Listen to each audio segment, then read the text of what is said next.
What is up, everyone? Before I start ripping into this disaster of a video game, I want to give it props where it deserves them. The game looks absolutely incredible. This is the best looking game that you can play as of now. It looks so goddamn good. This game has the best graphics in the art style it's going for. It has the best animations you can have during gameplay. Speaking of the gameplay does not do anything new, but what it does, it is incredible at it. Again, the animation plays a big part in it, and every hit, every strike feels so goddamn good, satisfying. The dialogue writing is very good at many parts of the game. The game actually starts out pretty good, and the flashback sequences that you get in the game with Joel and Ellie are pretty damn good. Another thing I want to mention, even though it's so stupid that I even have to, I don't have any problems with any sort of sexuality. I'm not a homophobe, and I do not understand why people were mad when the first trailer for the game came out and Ellie kissed Dina. We already kind of knew that Ellie was a lesbian from the DLC of the first game. I don't have a problem with that, and I went into it open-minded. So if any of you who thinks that people who hate this game do not have an open mind, you are the dumbest people on the planet, and you do not know that a word or a thing known as opinion is something that stands. Now that that's out of the way, let's get into the real stuff.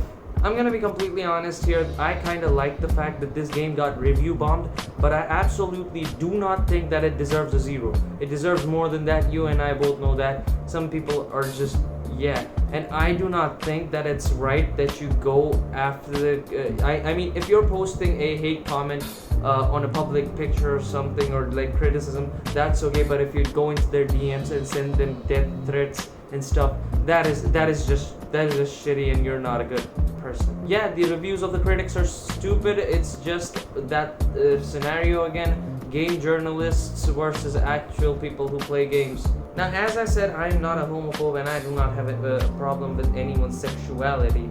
I think that good storytelling is gonna be there no matter what the sexuality of the character is, if it is executed correctly. That being said, this game has so many political agendas slapped onto it. Neil Cuckman and Anita Sarkeesian were probably sleeping together, and then Anita Sarkeesian was like, yeah, now I'm gonna be like, I'm gonna put a false rape accusation on you if you do not do what I say to the game. And Neil Cuckman was, you did not even need to say that. I would have done that either way because I'm a simp. I am an absolutely big fan of the first game, and at the moment they said that people who like the first game might not like this one, that was like, you dude, when you're marketing a game and if someone says that, you know something has gone wrong. The leaks were so fucking true. I believe that leaks have never harmed the video game. Look at God of War. Some of the stuff in the game got leaked, and it still became one of the best-selling games. Now, where did all the people go who were like, imagine hating a game before it's out? Like, bitch, people were hating on this game because they actually saw cutscenes and the stuff that actually happens in the game. I actually saw those scenes, and I made an entire video about the leaks of the game. Yeah, just see them there. I hate the fact that they retcon so much shit in this game. It's absolutely ridiculous. The writing of the story does feel like a fan fiction. The entire Dina plot, which was leaked, it was actually true. The plot point of being pregnant comes up multiple times in the game, and it just shows how lazy the writing of this game is. I'm not gonna point out every place where this happens, but my god, the pregnant thing is used multiple times. It becomes apparent that it's a tool for when the writers could not think of anything else. How do I give this character emotional complexity? It's pregnant, make her pregnant. Yeah, it's a she. Yeah, make her pregnant. I believe that's how the writing board meetings went. A lot of characters in this game die. Joel dies, Jesse dies, and the fact is, except for Joel, none of the major characters in the game who die are mentioned again. I mean, they might be mentioned in one dialogue, like a minuscule part, but it's like, oh my god, you're driving the entire plot. that just solidifies the fact that most of the deaths that happen in this game happen completely out of shock reasons. And you know why that happens? Lazy writing in this game is way longer than it should have been. Oh my god, this game is boring. I'm not gonna lie, it's boring. It's boring at so many parts. Now hear me out on this next one. I am not mad that Joel dies. Hold on before you spam the comment sections, okay? Many of us, including me, actually thought that Joel was gonna die. But the fact, like I said before, so many deaths in this game happen for only shock reasons. The way it's executed is so bad, it just makes me sad.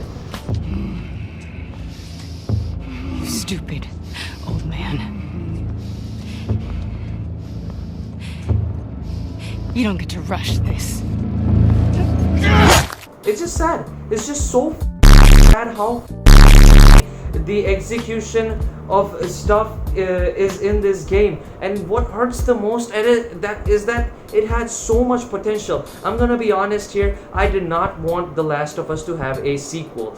Yes, I did not want it to have a sequel. It does not mean that I was not excited for this game, because I waited 4 years for this. I anticipated it a lot. Still, there was so much potential hidden deep within this game that it makes me sad that we didn't get what we deserved.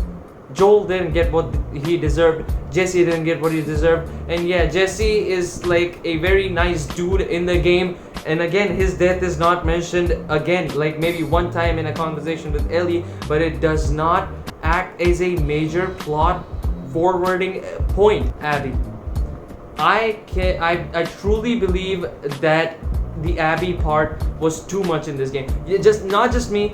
Watch anyone play this game and they'll tell you that the Abby part was just too much. It should have been less. This game should have been shorter. As I said before, it turns boring in so many parts. You know, the funny thing is, this game is even worse than the leaks suggested.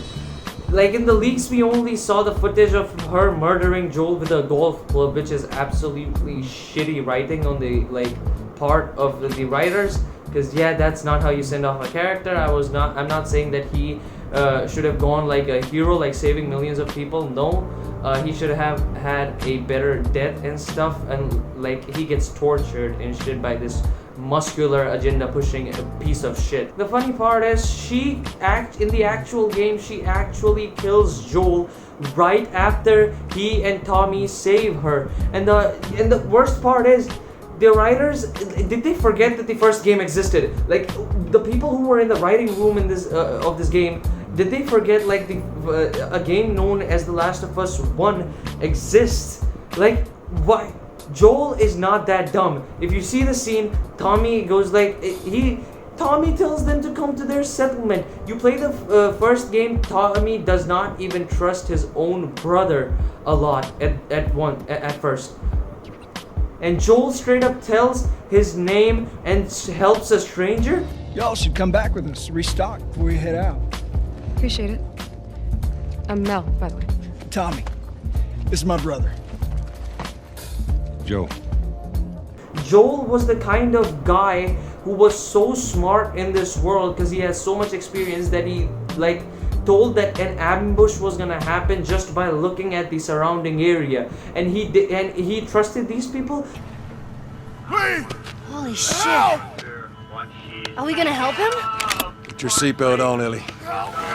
What about the guy? Oh, he ain't even hurt.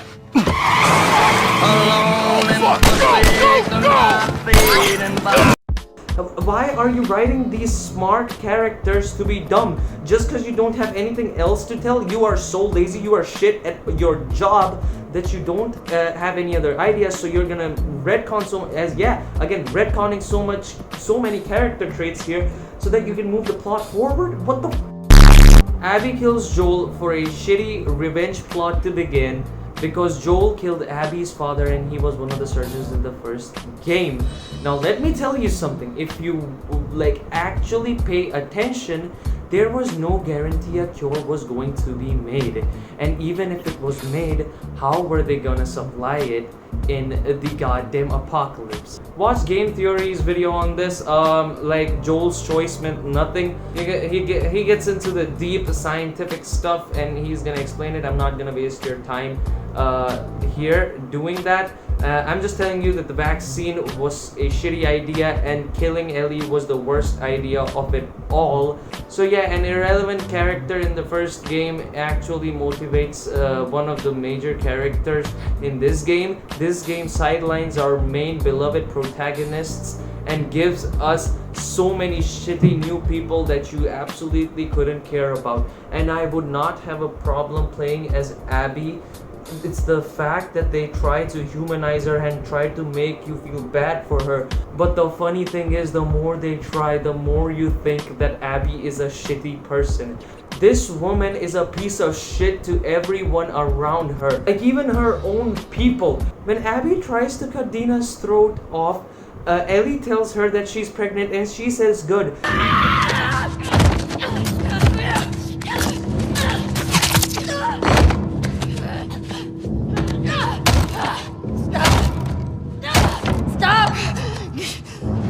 She had nothing to do with this. She's pregnant. Good. Wait a minute. This is an evil, shitty person. Deep down, you cannot, no matter whatever you do, you cannot make the audience feel bad for her or make the audience feel good while playing as her. It's a chore to play as her. Again, I truly believe some of the events that happen in this game, if the order was changed, it could have been so much better. Like, you didn't even have to remove anything. If the order was changed, the game would have been improved marginally. It still wouldn't have been a good game, but it would have improved a lot. And now, the final point, the worst ending, or one of the worst endings in anything ever. After all that happens, after all that Ellie abandons, after all the people Ellie kills, she still decides to leave Abby alone in the end, who is a shitty person, and it basically makes the entire game pointless.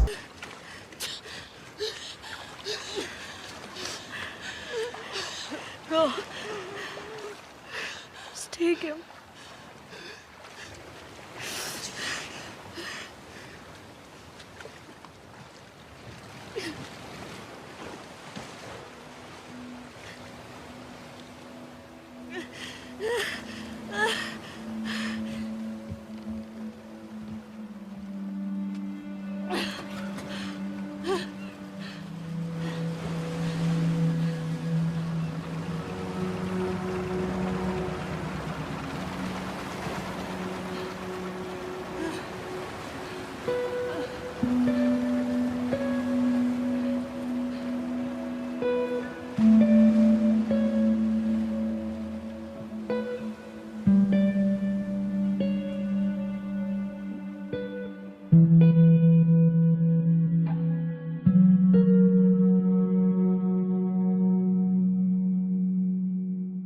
You will rage when you see this shit happen. You will want to punch your TV. That's how bad the ending of this is. It's so pointless. Now I know some of your stupid political agenda pushing asses will be like, yeah, revenge is bad, the story does that.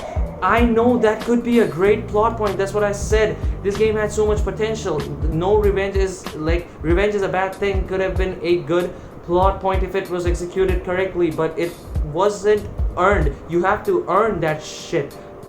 Sucks, and whatever happens in this game does not feel like it fits the world of The Last of Us. It does not fit an apocalypse. Joel and Tommy trusting them does not fit the apocalypse.